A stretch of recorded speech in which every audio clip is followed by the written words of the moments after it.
Hello there. This is an astrological forecast for Gemini for May of 2013. And this also applies if you have a Gemini ascendant. So first thing to say to my early Geminis is, happy birthday! I hope this is a really happy, wonderful, successful year ahead for you. So what's happening this month? Well, for the first 3 weeks of this month until your birthdays start, it's going to be a time of re-evaluation, a time of looking back at this last year, your achievements, the things that you wish you'd have done differently maybe, or maybe you think you could have done better in certain areas, and the areas where you feel that you've done really well, and also thinking about what it is you want to achieve for this coming year. What do you want in your life? Do you want more closeness with the people around you? Do you want some new friends? Do you want a different relationship? Do you like a different job? Would you like to study something new? Do you want to go on an important trip somewhere? All these things, start asking yourself a question every time you wake up in the morning. What would I like to do today? What would I like for myself? Start getting in tune with what you're wanting. This is very much a time, the first few weeks of the month, for inner work on yourself. Really listening to your inner voice, to your dreams, to your subconscious, what's being said to you. Maybe you're getting messages, but you're not listening to them. Listening to that intuitive message that's coming from deep inside. With Mars in your 12th house all month, you may have a sense of frustration in some ways, as though you're doing all the work and you're not really being noticed for it, or acknowledged or appreciated enough for it.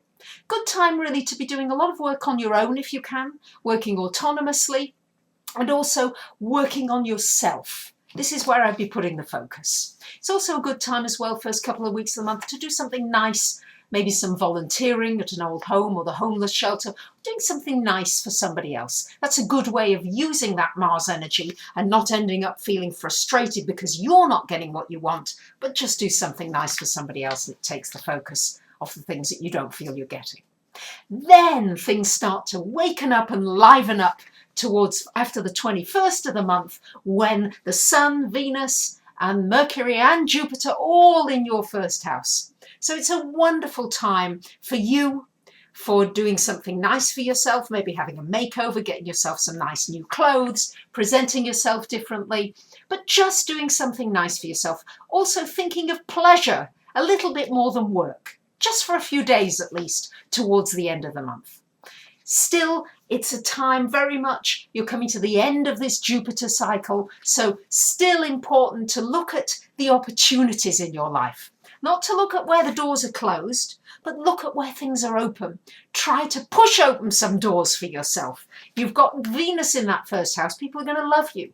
People are going to really accept you, want to help you, particularly the last week of the month. Even the last couple of weeks of the month, actually. This is a very good time for you. Also a good time if you want to meet somebody special.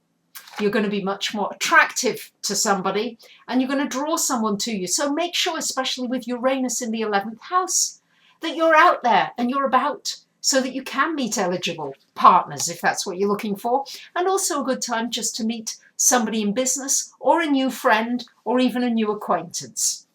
Saturn in the 6th still on this overlay. You do need to watch your health. You do need to be aware of your energy levels. Don't push it. Allow yourself to move forward when you can. I would think that next month is going to be easier when Mars comes into your sign, and then I think your energy will free up and be a lot easier for you. You won't find it's coming in bursts so much. You'll feel that you've got more sustained levels of energy.